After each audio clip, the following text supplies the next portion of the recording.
ॐ सहना भवतु सहनौ भुनक्तु सह वीर्यं करवावहै तेजस्विनावधीतमस्तु मा विद्विषावहै।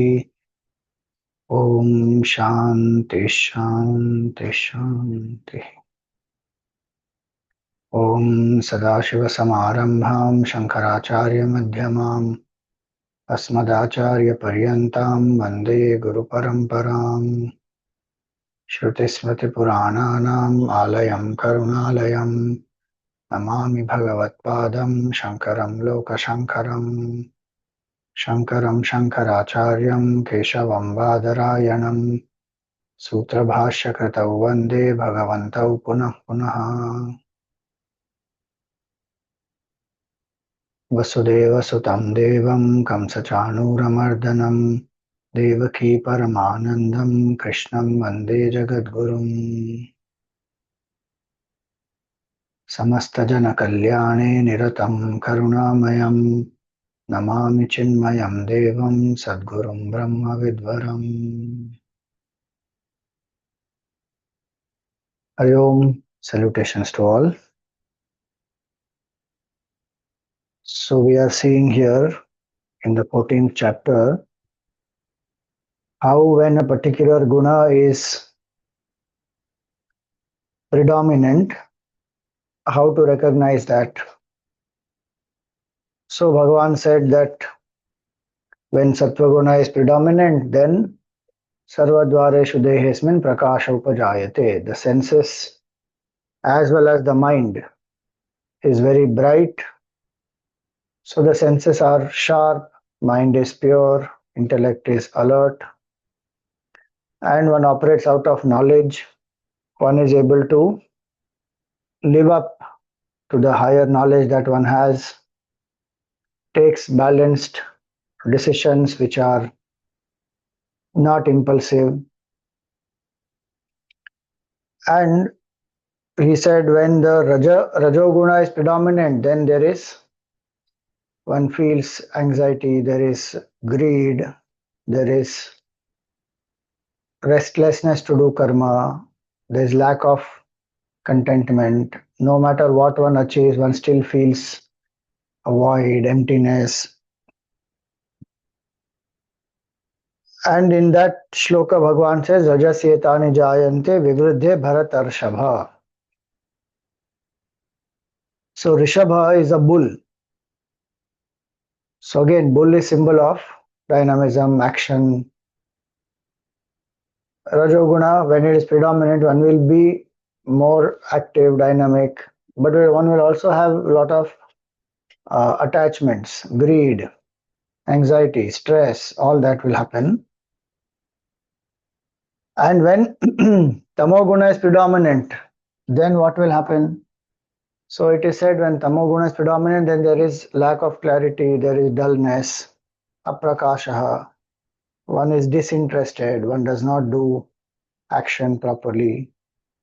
One knows this is the duty to be done, but one will not do. So pramada, one thinks of the wrong as the right. There is moha, and right as the wrong. So that is the symptom of tamoguna being predominant. Now he says that when that guna is predominant and one is living, these are the symptoms of it, signs of it. But when that one guna is predominant, in that state, when one leaves the body, accordingly one will get the next janma. So yada sattve pravriddhetu pralayam yati dehabhrit tada uttama vidam lokan amalan pratipadyate. When the mind has predominant sattva guna, in such a state, if the body drops, one will go to higher worlds. One will go to the worlds which are pure, which are more knowledge oriented, not pleasure oriented, not dullness oriented. Uttama vidam lokan.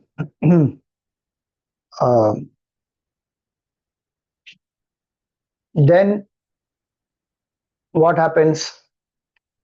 This is the predominant thought at the time of death.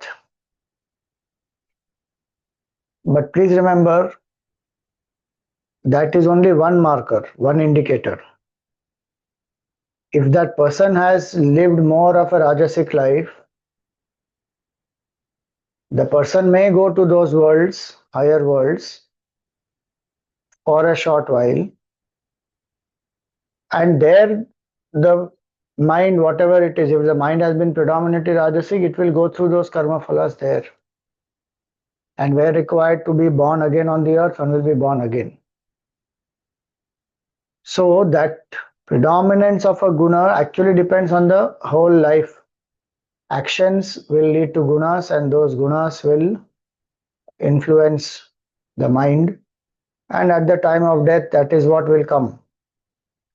There are certain specific instances like sleep or accident or any such time where there's sudden death, or there is a death in the state where one possibly is not consciously thinking, but whatever is the predominant guna in the mind at that time, accordingly one will get the result, and when one will go to that particular worlds, in particular yonis. So rajoguna, when it is predominant, rajasi pralayam gatva karma sangishu jayate, one will be born on the earth in the karma yoni.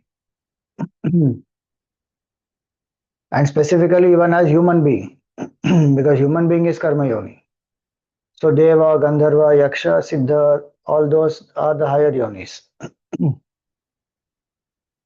Then pladinas tamasi mudha yoni sujayate, one will go into mudha yoni. Mudha literally means one who is deluded. And so mudha yoni means that yoni in which there is no possibility of discrimination. Exceptions may be different, but generally in the yoni below human. So the plants, birds, trees, creepers, mosquitoes, insects, animals, they can't discriminate in the sukshma vivek, in the way in which human beings can do. Permanent, temporary, atma, anatma, they cannot do. No possibility at all. So it's called mudha yoni. Now, the next sloka, so till here we had seen 15th verse. And mudha yoni also means it will be in the lower worlds also. So sattva-guna, one will go to higher worlds, rajoguna, one will come to earth, tamoguna, one will go to lower worlds, atal, vital, sutal, rasatal, talatal, mahatal, patal. Now Bhagavan says, karmana sukritasyahuhu satvikam nirmalam phalam rajasastu phalam dukkham ajnanam tamasa phalam. So karmanaha sukritasya, this person who has done good karmas, sukrita, sukritasya karmanaha, of the person who has done good karma, what is the result? Satvikam nirmalam phalam.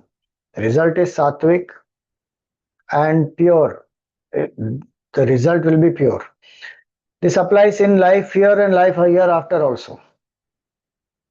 If you have done good results, if you have done good karmas, that good karmas result will be more sattva guna, and that more sattva guna will ensure that one gets higher worlds. And also this nirmalam phalam, the result will be pure. Result also will be purity of mind. Both we can think. So here, what is the point to understand? No matter what will be the condition at the time of death, don't worry. Keep doing good karmas. Sukritasya phalam. Good karmas will bring sattva guna. Sattva guna will lead to higher worlds and higher births. This is the connection.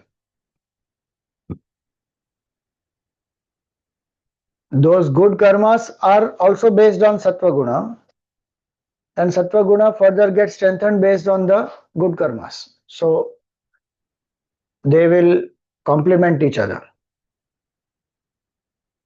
And see, the highest result comes to Sattva Guna. It is our ignorance and it is sheer lack of knowledge that we have hyped up Rajoguna so much. Sattva Guna should be hyped up actually, because Sattva Guna is what will lead to what we seek also comes from Sattva Guna, not from Rajoguna.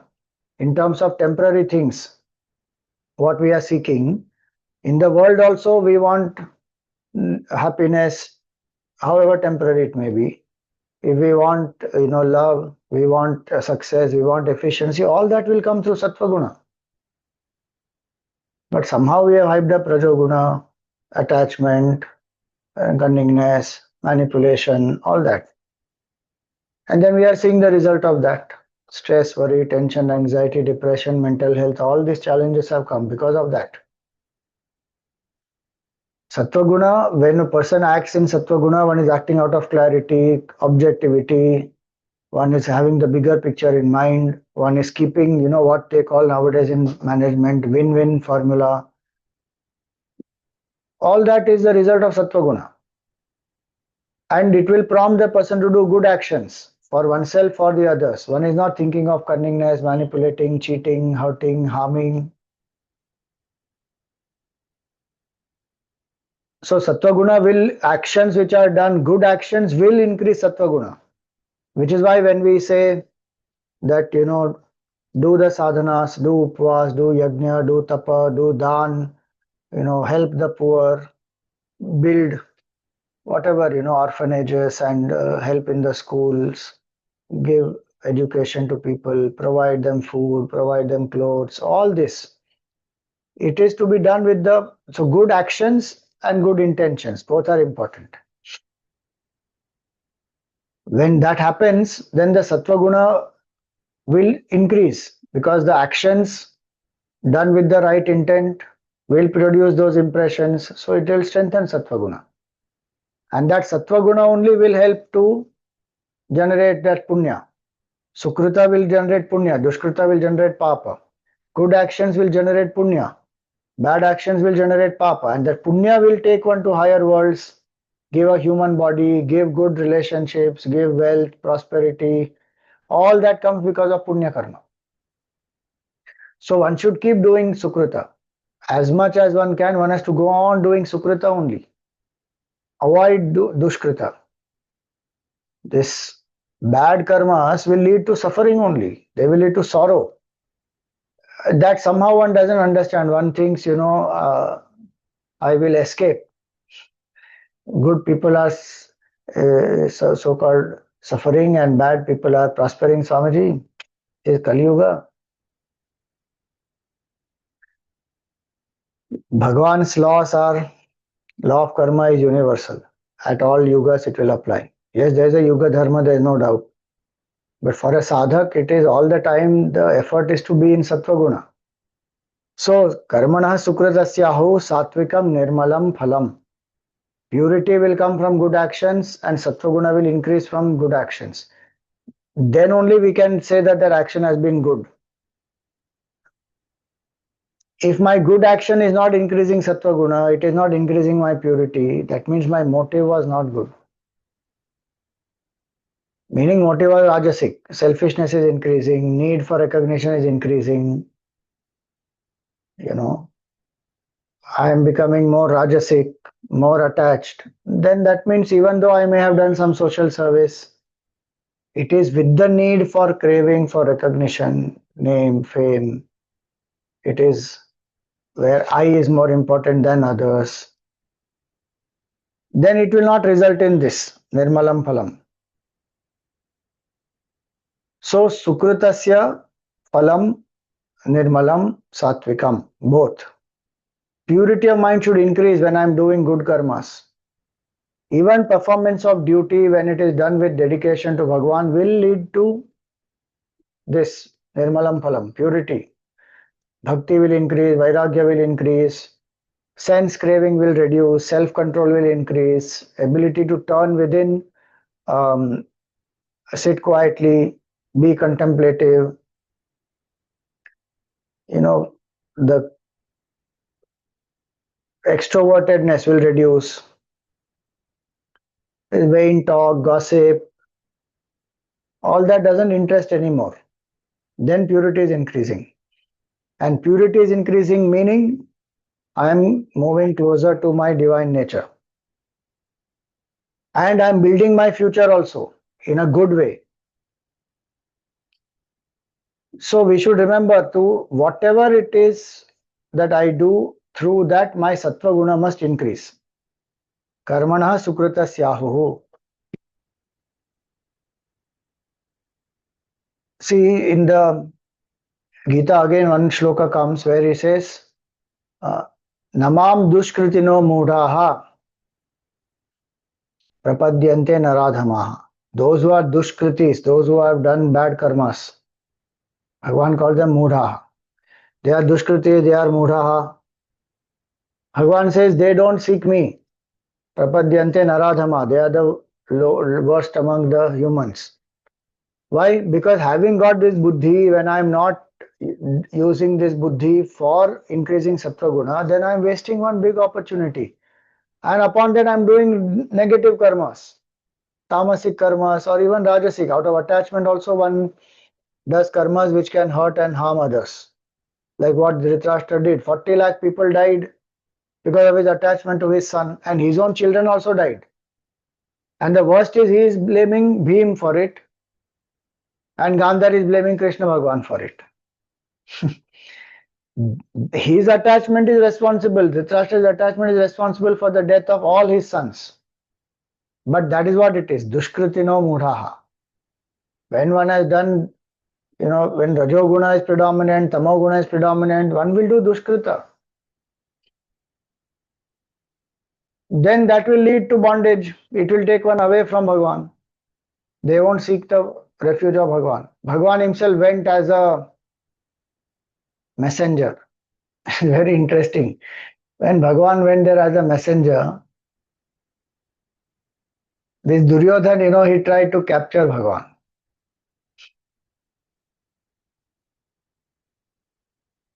So it is said that, his soldiers, they brought the rope made from this coconut husk, what we call as rassi or sutli or whatever it is, right? And it seems that Dhritarashtra says, I have heard that Krishna Bhagwan's body is very delicate. You don't bring the regular thread, regular string to bind him. Bring string made from silk. Are deluded people. He is Bhagwan and you are trying to bind him with silk rope. That is delusion in the head. They are thinking of him as ordinary. Manushim tanum ashritam, Bhagwan says in the Gita. Param bhava majananta. They don't know his supreme nature and they think he is just an ordinary human being and they try to capture him. That is delusion. Now that delusion in that person, that tamas and rajas, that is dushkritino. When they have not done good karmas, they can't even recognize Bhagwan is right in front of them. Okay, chalo, if they can't recognize, Vidurji is there, Bhishma is there, they all know him to be Bhagwan. In Rajasuya Yagna, Krishna Bhagwan was worshipped. Shishupal became so jealous, disturbed. He started abusing Bhagwan. So people know that he is Bhagwan. But these deluded ones, they will not know. Because that's what Rajoguna and Tamoguna will do. Rajoguna will wail on the one hand, Tamoguna will project something else. Which is why it is important to live in Sattva Guna, to see things as they are. Rajas and Tamas will cloud. Which is why Bhagavan says here that Karmanah sukritasyahu satvikam nirmalam phalam. Good karmas will increase Sattva Guna will increase good karma, and we must put in efforts to increase Sattva Guna in whatever way we can. Those 10 factors again I am mentioning. Those are the 10 factors which we should strengthen Sattva Guna. Then he says, Rajasastu phalam dukkham. The result of rajas is dukkha only. The faster we realize that, better. Again, I am saying rajas is not activity here. Rajas means attachment. Attachment leads to sorrow, full stop. All that justification we have in our head for attachment is all wrong notion where we are confusing attachment with love. And world is very strange, you know. In the world, they say love is also painful. Arey, love is not painful. Attachment is only painful. When there is love in the heart, the beloved is more important. In attachment, I am more important. And where attachment is there, attachment and sorrow, they go together. Bhagwan only saying, Rajasastu phalam dukkham. Why? Because that person is Rajasic, meaning the person is very attached. Actions also are Rajasic, so actions born out of those, the attachments and the Rajoguna, those actions are not duty oriented, they are not necessarily um, objective, keeping the good of everyone in mind. They will lead to attachment, will lead to sorrow only. Though the person is very attached for happiness, that's the contradiction. I am so attached because I think if I get this, I will be happy. If I go there, I will be happy. My insistence is on happiness, but I still end up in misery. Look at that contradiction. I am attached because I want happiness, but I land up in misery. Rajasastu phalam dukkham.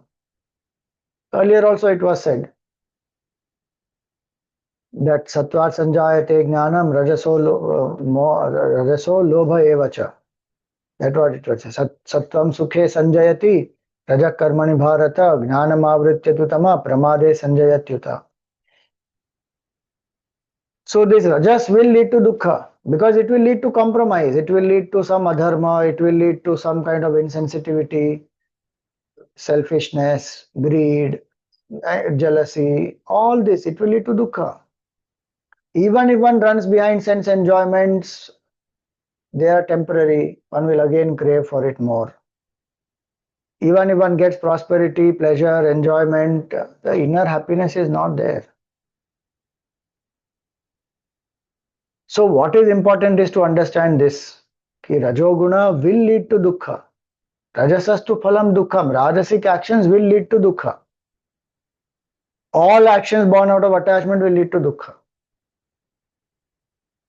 All actions born out of detachment and knowledge will lead to sukha and purity, both. So that's why here he says this. Rajasastu phalam dukkham. For a sattvic person also difficulties come in life, no doubt. But because of sattva guna, they are able to overcome it, have titiksha, and they come out of it. If I am going through dukkha, two possibilities. One, my attitude is of attachment, somewhere I am attached now. Two, some past karma has come which was done in attachment. Negative karma. That I am going through now. If at the moment I am sattvic in mind, I will go through it with dignity saying, some past karma, leave it. Surrender it to Bhagwan. Bear it. Don't complain. Remember Bhagwan. Remember this will pass away. Be the Sakshi. Whatever way, one will just go through it in dignity. So if I am suffering, if I am having dukkha, one of the reasons is, the causes will be one of these. Attachment in the present or actions done, negative actions done in the past which are also born of some attachment only. So rajasastu phalam dukkham. Rajoguna will only create dukkha. Anywhere, dukkha, in relationships also Rajoguna attachment will create dukkha. Nobody likes to be possessed. Nobody likes to be controlled. But we try to control people. We want them to behave in a particular way. We insist they should be like this, they should do like this, talk like this, choose like this, not do like this. Dukkha only it will lead to. Anywhere you see attachment will lead to sorrow. To the extent I have attachment, to that extent will be sorrow. If it is a mixture of attachment and detachment, to the extent attachment, that much sorrow. So rajasastu phalam dukkham. And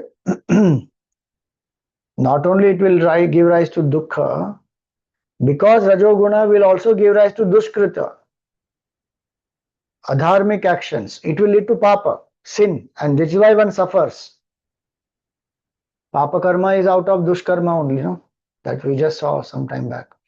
Sukruta will give punya, dushkruta will give papa. Dushkruta comes because of rajoguna and tamoguna, both.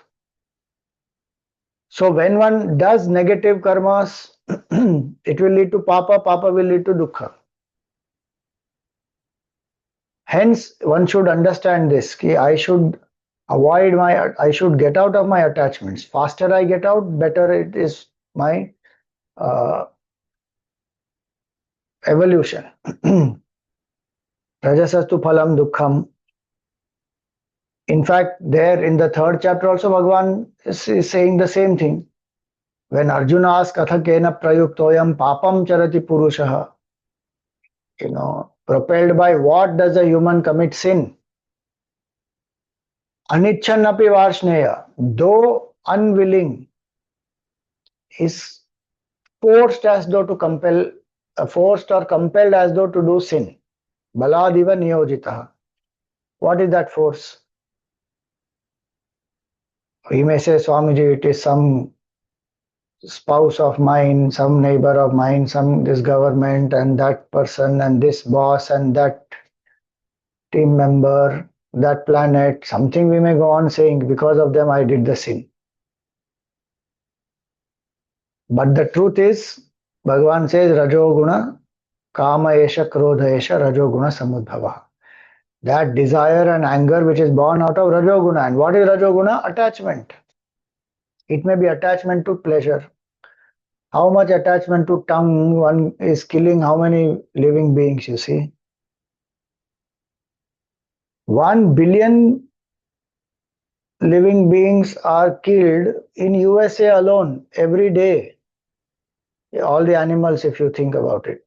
Or human 2 inch of tongue. Rajasasya phalam dukkham. Rajasastu phalam dukkham. And one will not get away with that karma. One will have to go through karma phala of that. However, one may go on saying all this. It is one's choice, free will. There is nothing right and wrong about it. Keep all that logic to yourself. Law of karma works, it will give karma phala. Where choice is available, one is able to choose and eat, and intelligence has been given. Why is one taking the life of somebody? And some places is pathetic. Live. I don't know where, in Japan or some place, I forget the name of that place. Baby monkey, their skull is being cracked in front of that person who has ordered that food, and the brain is being taken out and cooked and being given. Delicacy. What is that? Rajasastu phalam dukkham. And then one wonders, why am I going through suffering in life? What wrong have I done? Are some janma, some karma one must have done. It will come, otherwise it will not come. Nobody can escape law of karma. Which if one understands, then why do adharma? Why do compromise? Rajoguna samudbhava. Sense enjoyment one is attached to, power one is attached to, money one is attached to, people one is attached to. All these attachment will only pull a person down and bring sorrow finally. The faster one sees the truth of this, the better it is for the person to realize, why should I be attached? I do my duties, dedicate to Bhagavan, live a happy life here.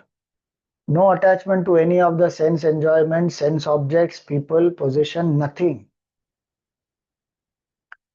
Do whatever role Bhagavan has given with the sense of duty, dedication, and remembering Bhagavan. Do it in a sattvic way, nicely. That's all.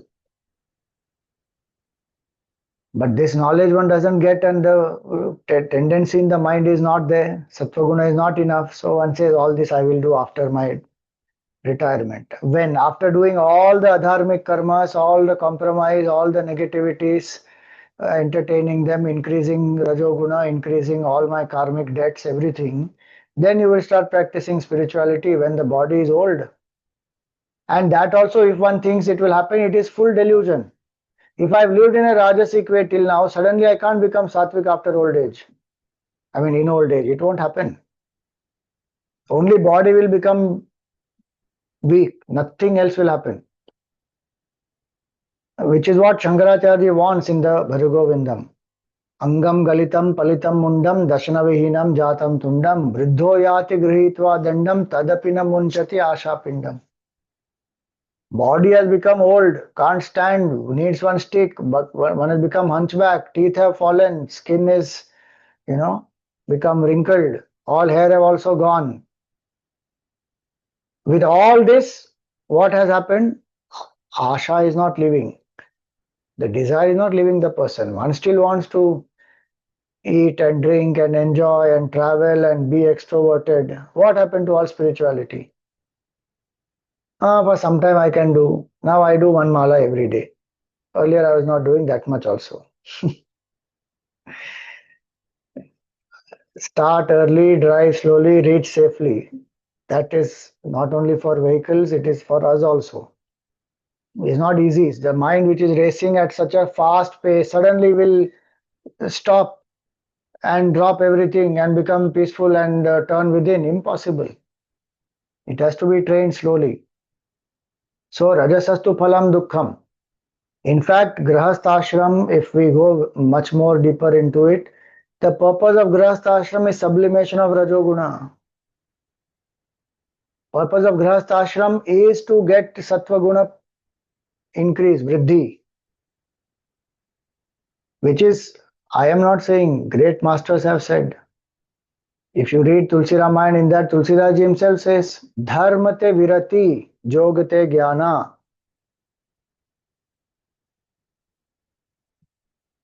Dharma, if I perform my duties and dedicate it to Bhagavan, it will lead to Vairagya. That is Sattva Guna. Purpose of Rajoguna, purpose of this Grahasthashram is to go through this power, pleasure, prestige, popularity, everything with the dharmic attitude and rise above it. Increase in Sattva Guna is the purpose of Grahasthashram, not a license to eat, drink, enjoy, be merry, break rules. That's not the purpose. Grahasthashram is meant for sublimate lust. Get out of this six vikars, kama, krodha, lobha, moha, mada, matsarya. Increase bhakti, increase vairagya, do the duties, see the limitation of it all and nirvedamayat. Get vairagya, nothing is there in this samsara. It's asar. Having seen it all, there is no craving. In fact, one is having JOMO, no FOMO, only JOMO, joy of missing out. In the beginning, one has FOMO, I missed out going to that concert, being in that party, going to that particular place, enjoying this particular food in this particular restaurant. Having seen all that, one says, nothing. What I will miss out in this samsar? Is there anything worth missing out in samsar? Only one thing is worth missing in samsar. And that is what? To see the whole samsara as Bhagavan. That is the only thing I will miss if I don't have clarity, if I don't have knowledge, if I don't have bhakti. Otherwise, nothing is worth missing in samsara. It's all temporary, perishable, and ultimately leading to pain only. Gautam Buddha said, finally, all pleasure, he said, is nothing but pain in disguise. Every pleasure is pain in disguise. That's all. That, to understand that, to come to that state of realization, not information, realization that I understand it is all pain in disguise. Why touch it? Why even go there? Which Bhagavan said in the 5th chapter also. Yehi samsparshaja bhogaha dukkha yonaya evate adyantavanta kaunteya nateshu ramate buddha. Samsparshaja bhoga, whatever are the enjoyments caused by contact, sense objects, our sense organs, they contact. Some temporary excitement, maja, pleasure, they will give rise to. But that is the womb of sorrow, Bhagavan says. Dukkha yoni, dukkha yonaye evate. Evate means emphasizing. That alone it is. If you think there is some pleasure, he says, no, there is dukkha yoni. Gautam Buddha, what he said later, he said much before in the Gita. It is every pleasure is pain in disguise. Swami is very pessimistic attitude. After some time, you will come to that only. At the moment, if one says, no, no, there is maja, there is pleasure in this food, in that place, in this, fame, in that particular uh, movie, try. What if one analyzes Adyantavanta, they have a beginning, they have an end, in between also they are dissipating energy. I am just deluded by my senses to think there is pleasure in it. So Bhagavan says in the Gita, same shloka, he says, Nateshu ramate buddha. Wise man doesn't revel in these at all. Prarabdha, it is there, something comes, one eats and goes, one enjoys and goes, it doesn't bother. One doesn't run behind this, nor one revels in this, nor one is planning, scheming, nothing. Why? It's all waste. This rajasastu phalam dukkham. When it ends, I want more of it or I want something else. It leaves a craving, it makes me extroverted, it drains my energy. And the more I think about it, the more one will get vairagya. And having gone through Grahastha ashram, one has seen it all. How much more to see, Baba? Vedanta, our scriptures, they say in 14 worlds one can go anywhere, but one will not find permanent happiness except in the self. Only in Atma, there is nature is Paramananda. Nowhere else there is. So if that is clearly understood, then one will not engage in all this. What is this Rajoguna? Unnecessary attachment. Only that person is truly loving, who is detached. Because in that attachment, I am more important. And people think, oh, this person is how attached to me. I am attached to this person. So we are made for each other. Are Buddhu. You are not made for each other. You are made for yourself only. You are thinking of only yourself. Till that person gives you pleasure, you are attached to that person. If the moment that person tells you something which is painful, your love for that person drops. Where is the love there? There is only attachment. So if one understands all this, then one says, the Rajoguna, I don't want to strengthen, I will strengthen Sattvaguna. Because in that I can be loving and be detached. I am not dependent on anyone or anything for my happiness. What a state of freedom that is. And my mind is in my control. I can operate out of knowledge. I am able to train this mind and intellect and body, mind, intellect. I can use as a tool. Today I am getting used by them. So, rajasastu phalam dukkham. The more one thinks of this, is one sutra is enough to make the person understand that rajas means dukkha. And what is the result of ajnanam? The result of tamas is ajnanam. Ajnanam tamasa phalam. Ignorance is the result of tamas. Swamiji, you please decide clearly. What is the result of what? Earlier you said, tamastu ajnanajam vidhi, mohanam sarvadehinam. That was said even earlier, that in this chapter also it comes, no, that tamast ajnanajam vidhi mohanam sarvadehinam. Pramadalasya nidrabhi tannibadhnati bharata. There you are saying that tamas is the result of ignorance. Now you are saying here ignorance is the result of tamas. You decide what comes first. What comes from what? Doubt is natural only. Because one is the cause and the other is the effect, and then again this becomes the cause and the other becomes the effect. How? It is like the seed and the tree. Seed produces the tree, and then the tree will further produce the seed, which will further produce the tree. It will go on. When there is tamoguna, then there is ignorance. When there is ignorance, then the tamoguna increases. And the result of tamas is also ignorance.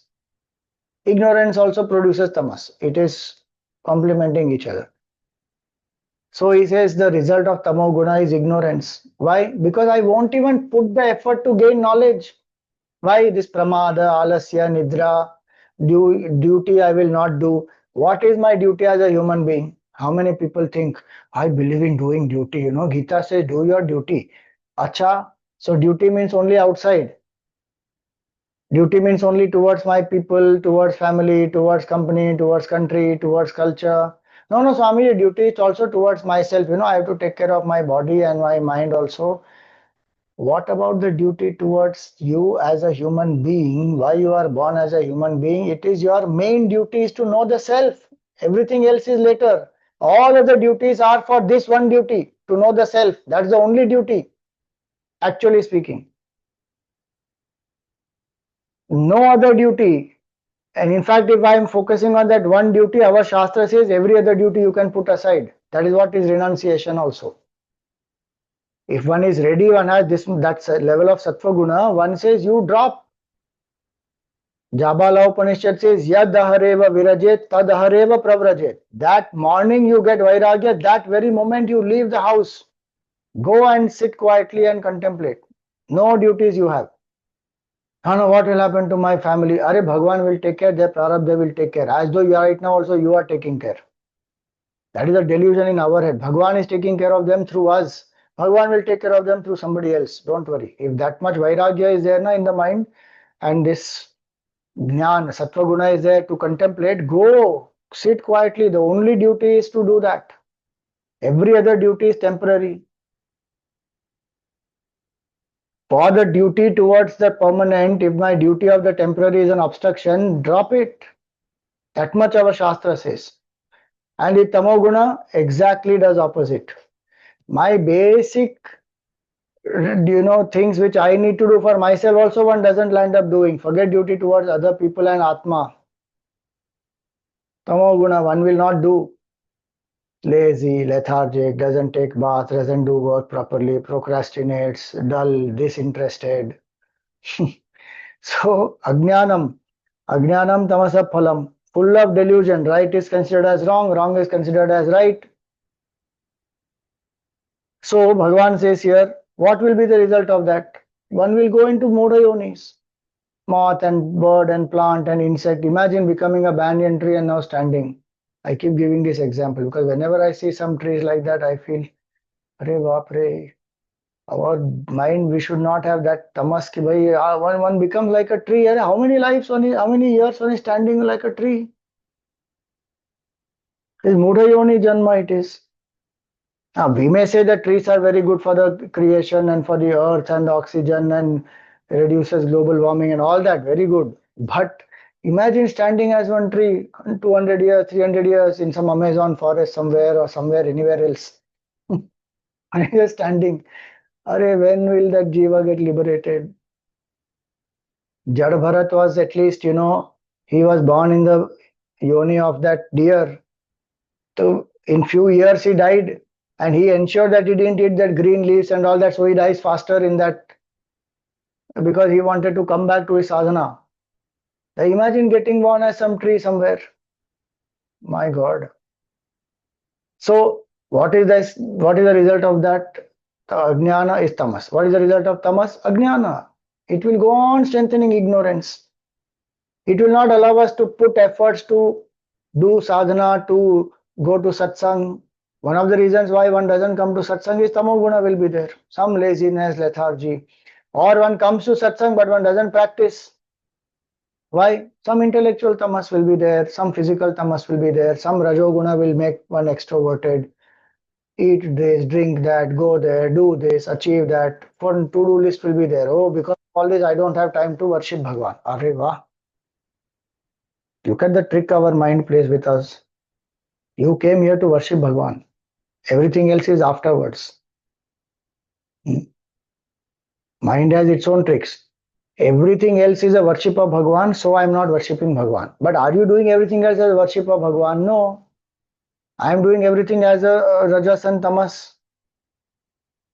So if one understands this very clearly, this is a very powerful shloka where it says that Karmana Sukritasyahu Nirmalam Satvikam Phalam. Satvikam Nirmalam Phalam. Rajasastu Phalam Dukkham. Ajnanam Tamasa Phalam. This applies in this life also, this applies in the life after also. If predominantly I've been sattvic, then I will attain purity. Predominantly rajasic, then it will lead to dukkha. So three things will matter a lot to determine next life and experience in that next life. The yoni can be determined by the thought at the time of death, predominant thought at the time of death, what guna one is in, that can determine the yonis and the loka. But the sukruta or dushkruta, that is the karma, that will determine what is the experience in that state. And what else will determine? The action that one has done and the intention, the guna. I'm saying guna here, but it is the bhav, the intention with which one is doing those actions. Those will determine the next life, what is the experience there. So, having said this, what does Bhagavan say? How does gunas will respectively activate certain things, he is explaining here now.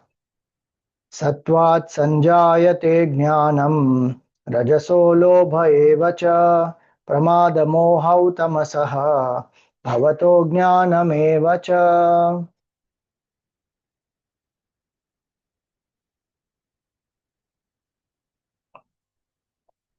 So he says here, Sattvat sanjayate jnanam. From sattva guna arises knowledge.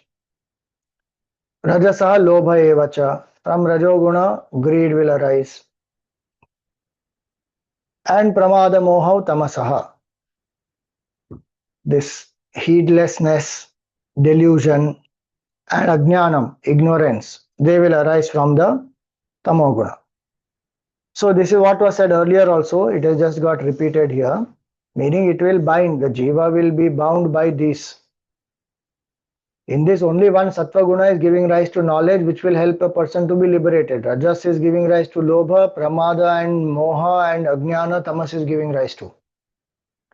Which is why that justification for tamas and rajas is not there in sattvic, in spirituality. Only sattva guna I have to cultivate.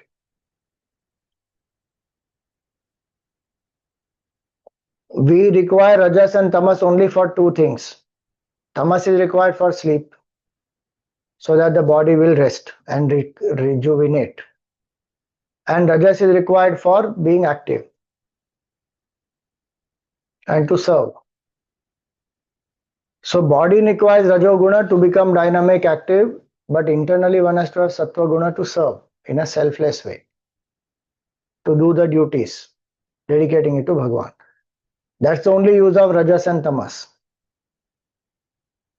If that rajoguna is leading me to more attachment, greed, anxiety, ego, all that, it is not necessary. And even tamoguna is increasing laziness, lethargy, heedlessness, carelessness, indolence, ignorance. It is not required. That those are the harmful parts of those gunas. One has to drop them.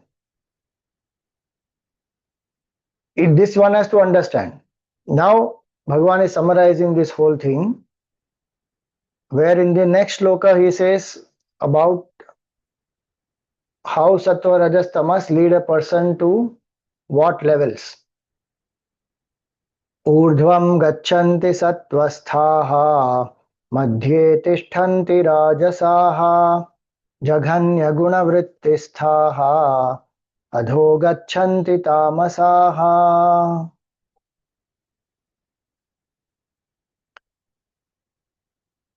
So Bhagavan says, Urdhvam gachanti sattvasthaha. Those who have established themselves in sattva. Sattvastha means established in sattva. What will happen to them? Urdhvam gachanti. They will rise higher. Madhye tishthanti. Those who are in Rajoguna, they stay steadfast in the middle. And Jaganya Guna Vrittisthaha. In the ignorance and Tamoguna, when one is established in that, meaning predominantly one's mind is tamasic. Then adhogachanti, they go lower, tamasaha. This applies in life here, this applies in the life hereafter. When he says urdhvam gachanti sattvastha, when predominant sattva guna is there, one will go to higher worlds. That is what was said. Rajoguna is predominant, then madhya tishtanti. This earth is madhyalok, madhya. Above it is bhuvaha, suvaha, maha, janaha, tapa, satyam. Below that is atal, vital, sutal, rasatal, talatal, mahatal, patal. And by the way, these 7 down are not hell. Below that patal is 28 levels of hell as per Bhagavatam. These are lower worlds, no doubt. So all these Naga Yoni and other Yonis, they all are there. But some of them are more pleasure oriented also. Below that are 28 levels of hell, which are only 28 described. There are many more. If you read Bhagavatam, it will describe everything. This, I think, 5th canto will describe that. So many levels of hell. Adhogachanti tamasaha is that. So one is life after, but another is life in this, here in this embodiment also. Urdhvam gachanti sattvasthaha. Those who have sattva guna, established in sattva guna, they will rise higher in life. No, Swamiji, we are not seeing them right. Are urdhvam gachanti doesn't mean necessarily only money, power, position, success, so-called success in the world. Our parameter of higher and lower is that. Bhagwan's eyes, that is not the parameter. That can also be, there's nothing wrong in that. So Janak Maharaj, Ambarish Raja, Rishabdev, so many of these rishis, so many of these great kings also, if you see, they were very sattvic as well as they were very rich and noble and famous and powerful and all that. It's not that people who are successful in the world cannot be sattvic. They can be. But more important is the inner temperament, attitude, where one is rising higher, meaning one is rising in one's evolution. From tamas to rajas to sattva, one has risen. No? And one is trying to get closer to that state which is even beyond sattva. That is called urdhvam gachanti. In modern terminology, you say, no, in this management language, it is not only the horizontal growth, it is vertical growth. Horizontal growth is more and more of the same thing or at the same level you are. Vertical growth is you climb up the ladder. In the ladder of evolution, one is climbing up. Urdhvam gachanti sattvasthaha. So many great saints, if you look at them, they are also human like us. But what did they do with their life? They put in the effort to increase sattva guna, to drop their ego, to surrender, to realize the self, to, selflessly serve. They didn't bother about I, me and mine. They dropped that I, me and mine. That is called rising above. Urdhvam gachanti sattvasthaha. The more we understand this, see, these two things one should remember. Rajasastu phalam dukkham and urdhvam gachanti sattvastha. If I want to rise higher in life, I should increase sattva guna. In every way, right, life will increase, life will improve if I am in sattva guna. Even if people around me are not in sattva guna, my experience will be better. Why? Because I am in sattva guna, I am in control of my senses, my mind, and I am able to be objective, be detached, not take things so personally and be so touchy like a touch me not plant. Thoda so, I feel so bad, I feel so sad, why did they talk like this, why did they do like this, why did they not do like this? Arey, that is their choice. Why are you bothered? But no, mind which has rajoguna will get affected. Mind which has sattva guna doesn't bother. It will do what it is the duty to be done. If something has to be told assertively, one will say also, but there is no fear, there is no attachment, there is no sorrow. What a state of mind that is. Urdhvam gachanti sattvastha. And the mind is filled with thinking about the divine, inspired. So we should try to remember this. Urdhvam gachanti sattvastha. Those who are anchored in sattva guna, not now and then sattva guna. Anchored, sattvastha. Eating, walking, talking, drinking, being in the company of people, working, recreation, everything sattvic. Swami, sometimes you need variety. That's all the trick of the mind. Once the sattva guna, the sukha of sattva guna one tastes, the rajoguna, tamoguna, sukha one doesn't even run behind them. A little bit of joy of sadhana one tastes, the joy of the world is what? Nothing. So urdhvam gachanti sattvastha. Madhye tishtanti rajasaha. One will remain at the same level in rajoguna. This is the maya. One thinks that rajoguna, somebody became Swamiji, this person came into the city with only 1 rupee. Today that person is owning half of the country, How much rajoguna, how much activity, projects, this, that, empire one has built, Swamiji. Successful person. Yes, no doubt, but same level. Or sometimes it may be down also. Who knows? That person only will know. Doing all kinds of compromise sometimes. Sometimes righteously also.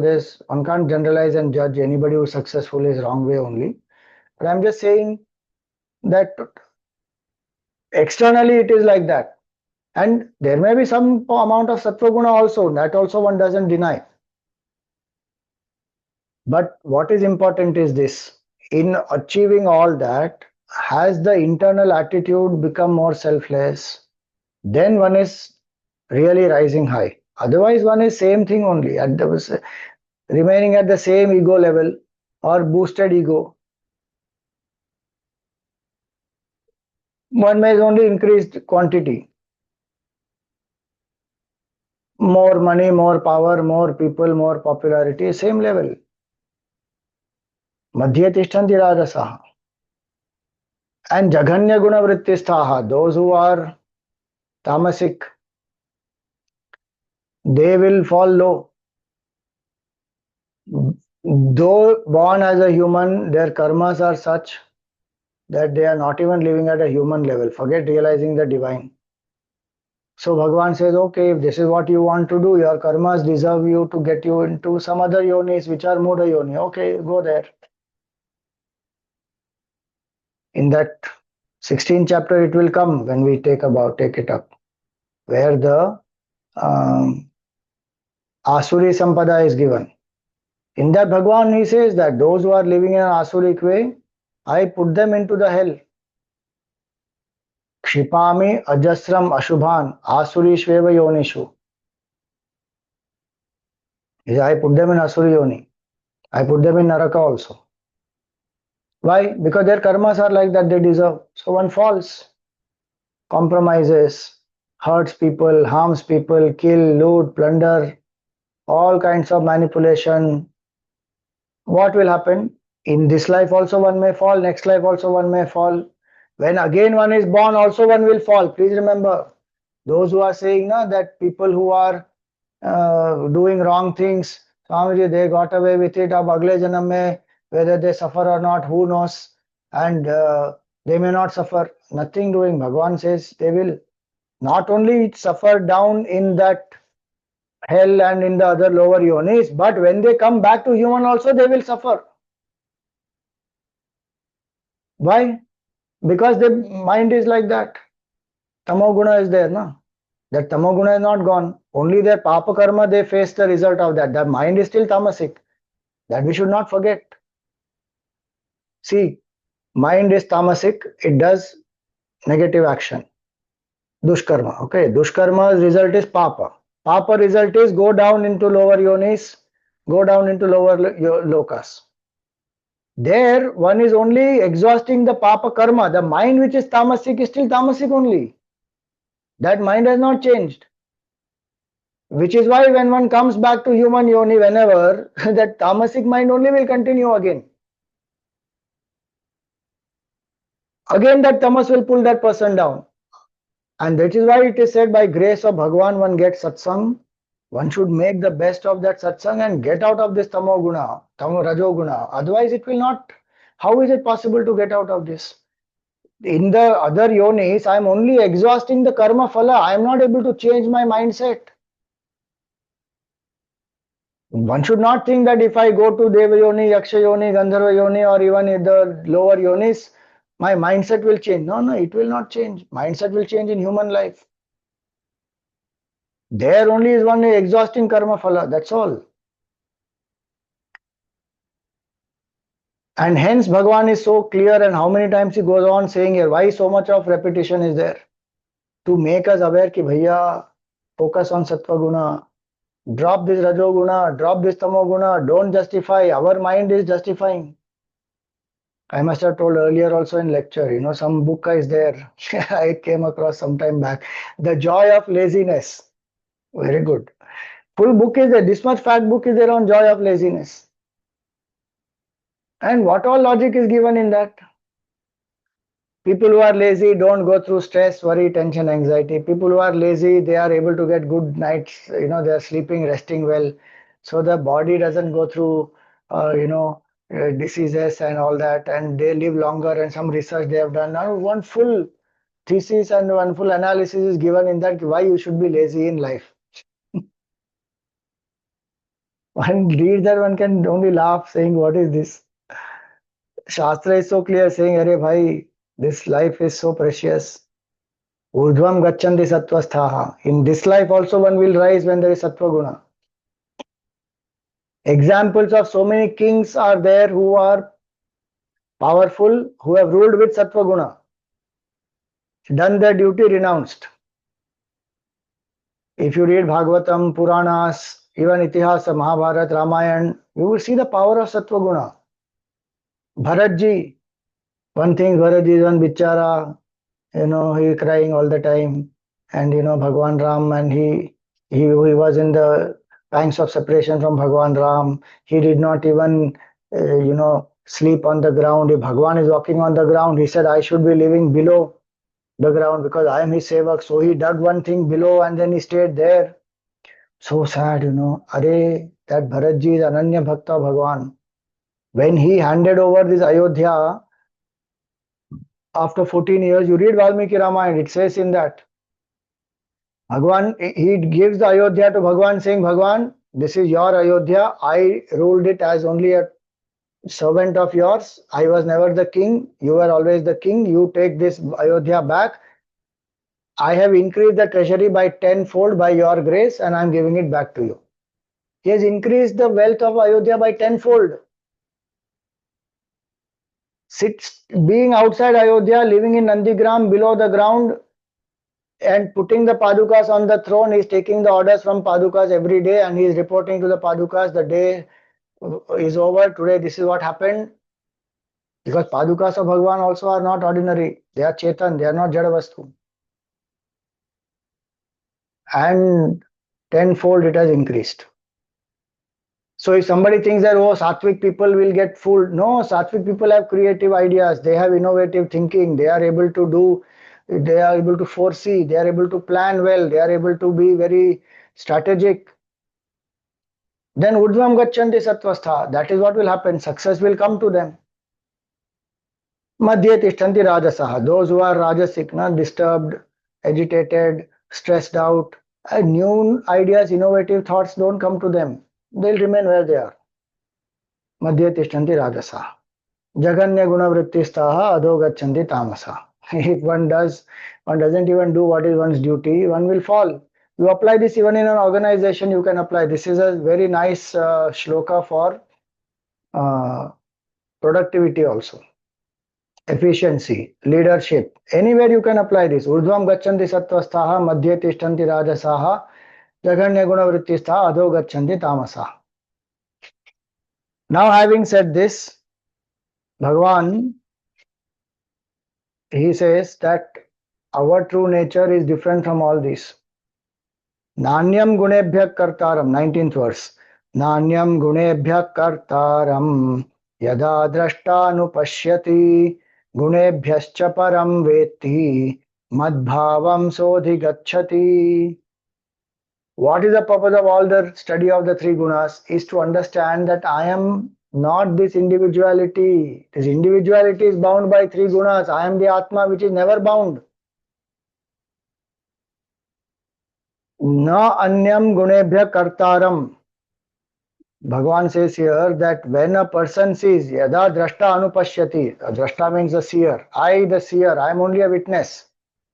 When this person clearly sees, anupashyati means to see again and again, meaning to see clearly, not now and then. To be established in that thought process that I am the Sakshi, I am not bound. Mind goes through Sattva, Rajas, Tamas. Individuality goes through ups and downs of the Rajoguna, Tamoguna, Sattva Guna. Nanyam gunebhya kartaram. I am not the karta. I am not the one bound by the gunas. Gunebhyascha param veti. I am something other than the gunas. Whoever recognizes it, that drashta who recognizes this, madbhavam sodhi gacchati. Bhagavan says that person comes to realize oneness with me.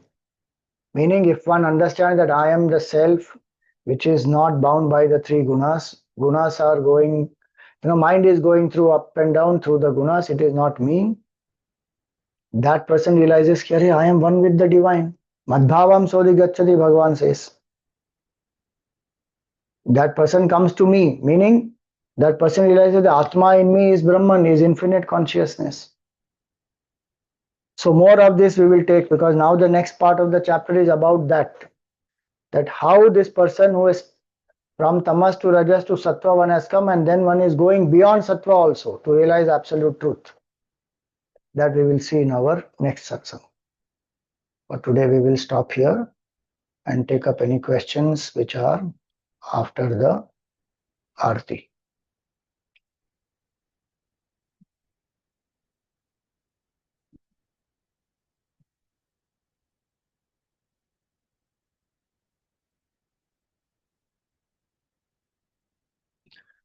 So we thank all our Yajmans, the Mukhya Yajmans for the whole series.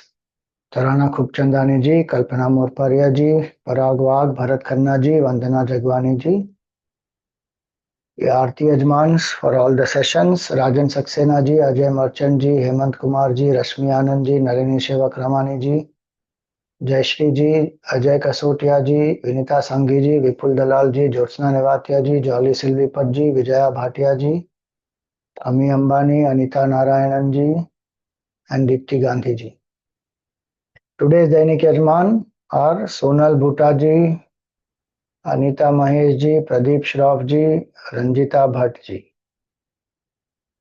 And today's Dainik Aarti Yajman, Gita Aarti Yajman, Vivek Shroff ji, Srijata Basu ji, Veena Chatlani ji, and Nima Thakore ji.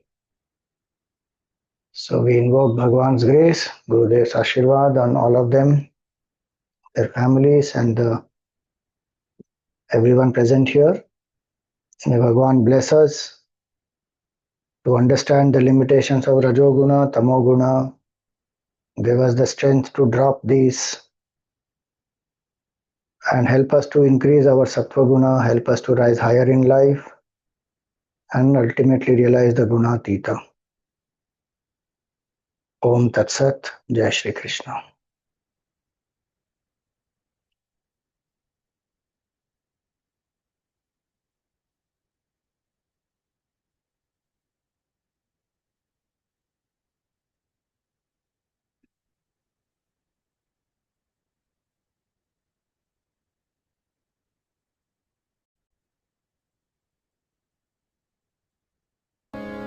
ॐ जय भगवद्गीते मैया जय भगवद्गीते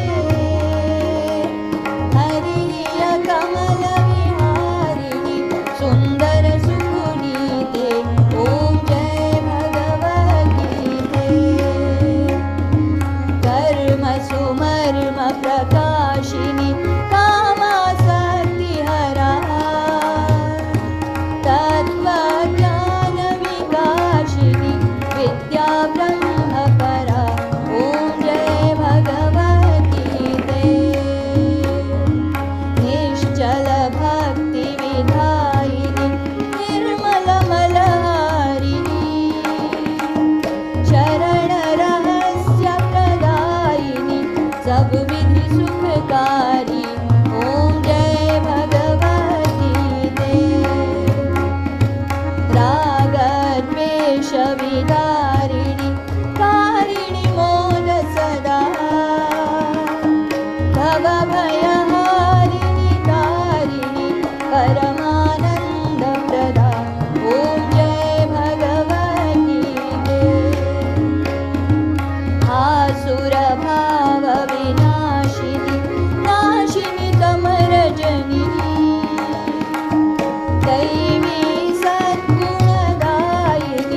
समता त्याग सिखावनी हरिमुख की बानी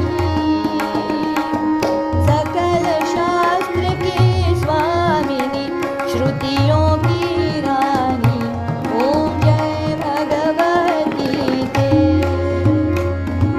दया सुधा बरसावनी मातु कृपा की जय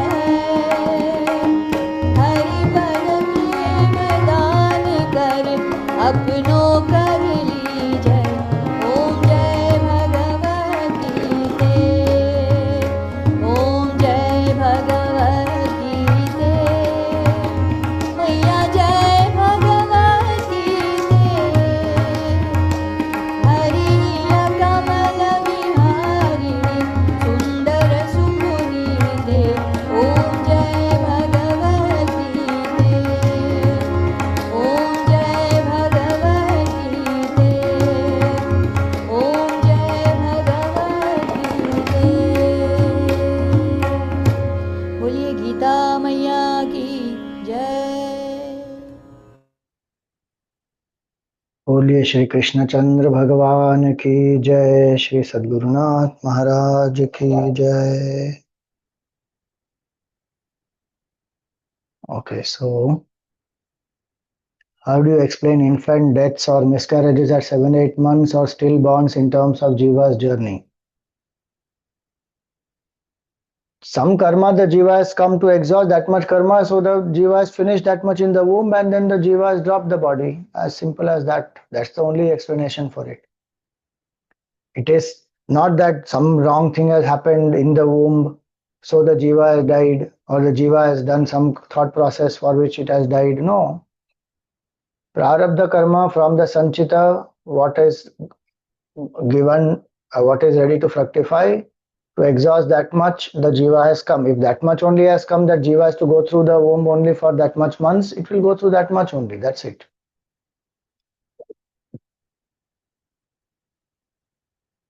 What happens if, due to ill health, you cannot remember or say God's name at the time of death, in spite of having lived a sattvic life? Don't worry. That's the point. Is not only that, whether you are able to say or not. What is the state of the mind? If this is the situation where one can't remember for whatever reason, some Alzheimer's, this, that, or whatever has happened, if one is not able to remember due to ill health or say God's name at the time of death, don't worry. Whatever is the state at that point in time when the body is dropped, what is the state of the mind? Not the body, not the brain, mind. That will determine the next janma. And as I said, that is only one marker. The main marker is after that is what? How one has lived through the life. Sattvic, Rajasic, Tamasic, predominantly how one has lived, what kind of actions one has done, what kind of guna the mind is in, with what intention one has done those actions. All that determines the experience in the next life. So that Bhagwan will take care, don't worry. It is given in the scripture that we should remember Bhagwan at the last moment, no doubt. That is in the normal conditions, when it is where I am aware, when I am conscious, where my brain is working fine and all that. In that I should remember Bhagwan. Now if the situation is that I am not at all aware now, for whatever karmic reasons, now the brain is in some state of coma or stupor or sleep or illness, whatever it is. Some karma is getting exhausted. Bhagwan is not saying, "Acha, isne mera naam nahi liya, ab ja, tu suffer kar." It's not like that. That is also some karma only, na, getting exhausted. That the reason is that the brain is in that situation now is because of some karma only. But however one has lived through the whole life, that will be the temperament, na, that mind, what will be its nature mainly. That will then determine. Only brain is not functioning. It's like the eyes, right? The eyes which are defective, then vision is not there. Now you replace that with a proper eye, then the vision which was there, that will start functioning and one will again start seeing. So that brain has some defect. So the body is in some accident, whatever has happened, so is in coma or some Alzheimer's or whatever it is, ill health.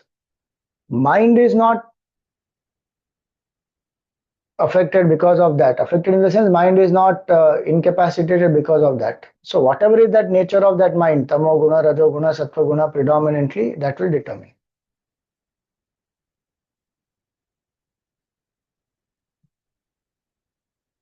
Leena ji. In the 18th verse, when this you said that, and even I was reading in the Hindi version over here, that if you are having sattva gun, you go to Swarg and Ucha Lok. So then, do you come back to the Manishwa Lok? You come back. Then what do you do over there? You are over there as what? Where? In the Swarg Lok. Enjoy. You went to Swargalok because of what? Desire to enjoy. If you have a desire, then only you will go there. People do Rajas, people do this Punya Karma.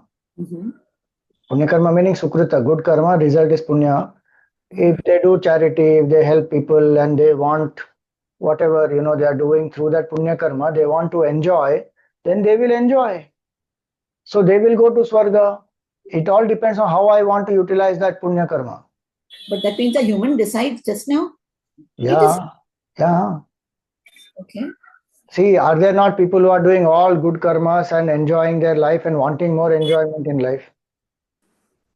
There are people who are doing all charity and still going on enjoying and having more desires for enjoyment or not.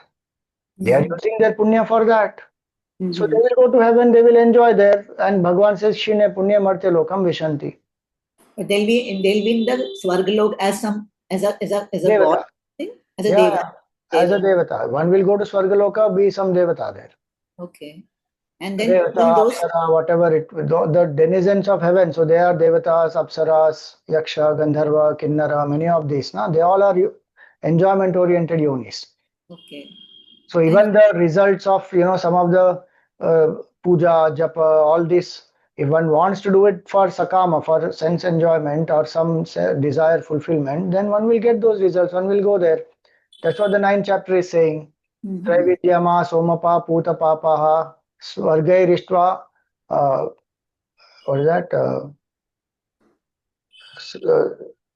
Traividyamam somapa puta papaha. They desire heaven and they do all the rituals also for that only. Okay. Yajnairištva swargatim prarthayante. Yajnairištva swargatim prarthayante.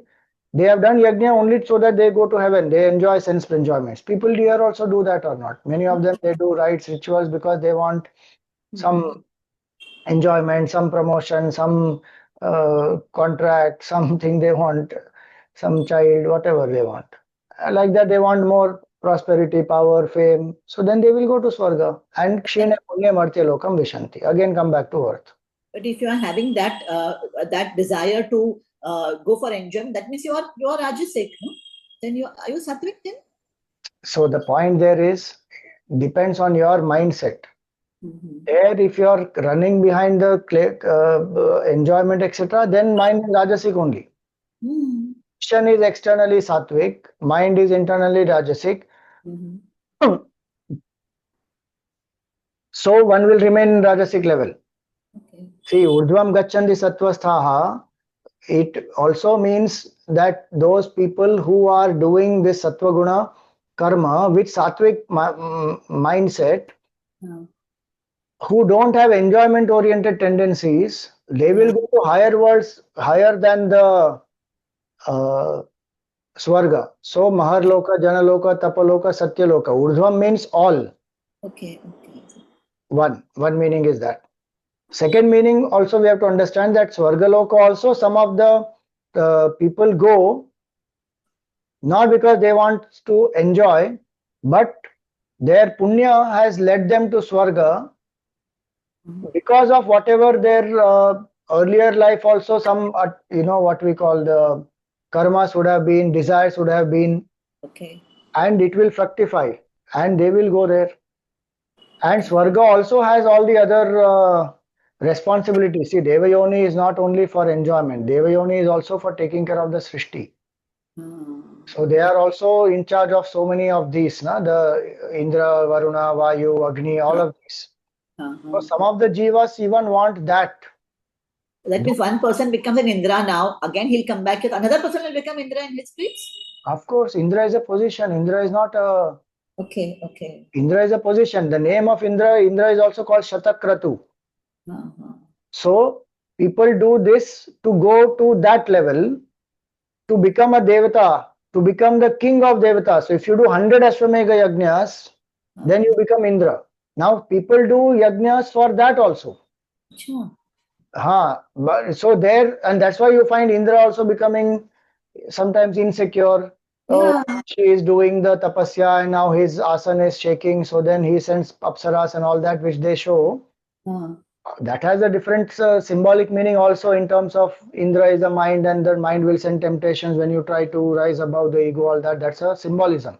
Okay. But it is also in this context that this Indra is a jiva who has done so much of hard work to do. 100 Ashwamedh Yajna is not easy. They have lived in tapasya, they have created that sattva guna. Now that sattva guna and punya is using for what? He wants this. That's why I said this punya, sukruta, good karmas you do, na, it will lead to sattva guna, which will lead to punya karma. Now that punya, how I utilize? That is my choice. I can use that punya for getting a nice human body to do sadhana. I can get the punya, use the punya to go to swarga and enjoy. I can use the punya to go to swarga and understand, acha, what is the position of Indra? Then realize, acha, this is also limited only, useless. Oh. So it depends on what is my attitude.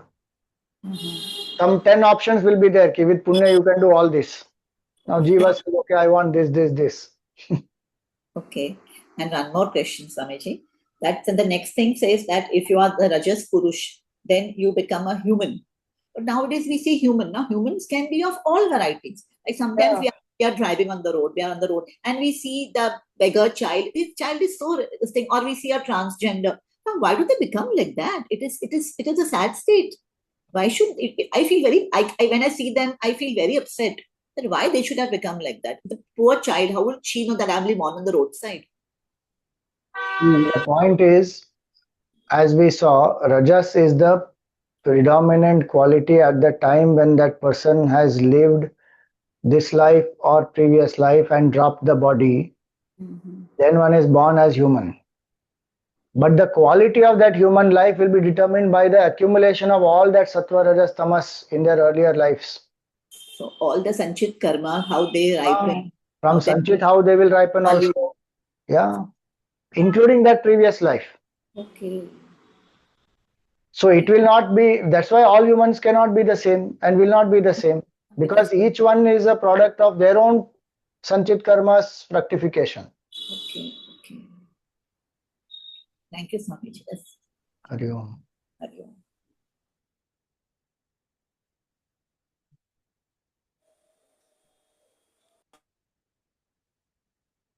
Lajjaji, you have to unmute and speak.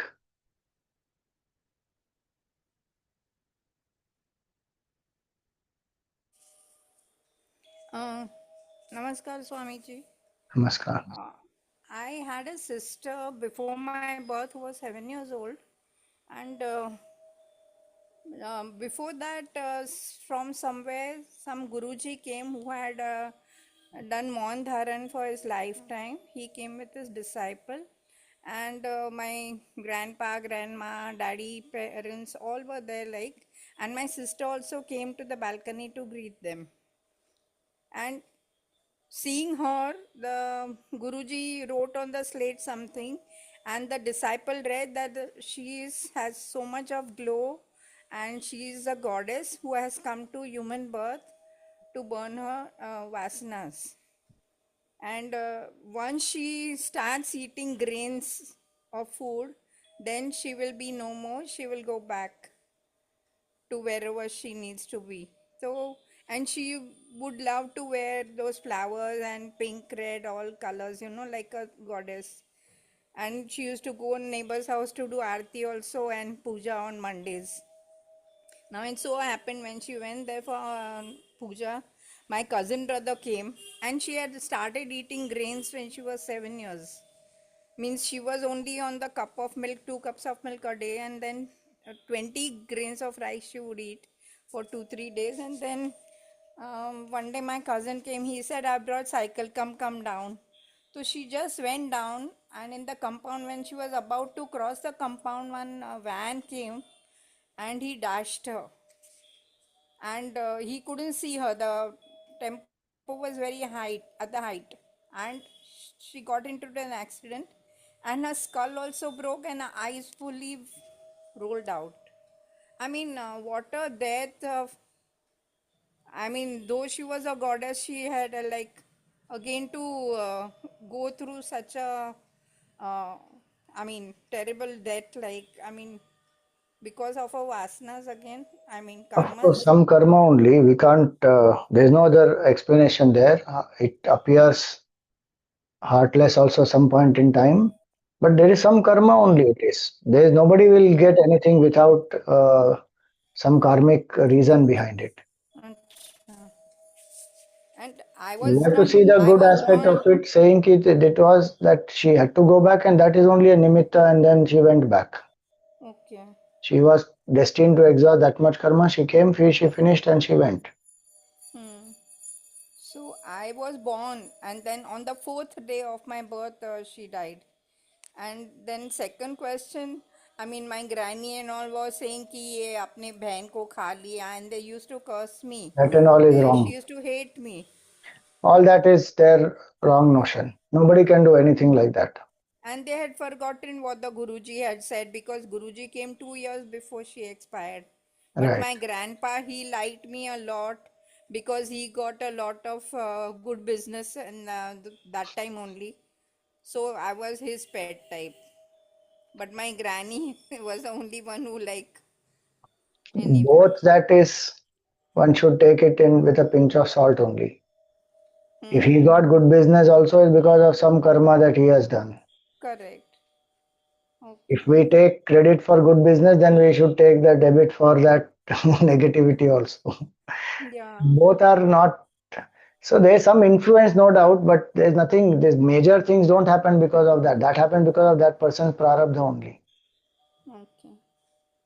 I was just thinking कि goddess होके I See, by कैसे goddess, we don't think गया that it या is some कैसे goddess कुछ of हुआ like तो Devi or I was Bhagwati. It is some little more divine being. That's all. okay. Thank you so much, Swamiji. Right. Hari Om. ॐ पूर्णमदः पूर्णमिदं पूर्णात् पूर्णमुदच्यते पूर्णस्य पूर्णमादाय पूर्णमेवावशिष्यते ॐ शान्ति शान्ति शान्ति हरिः ओम् श्रीगुरुभ्यो नमः हरिः ओम्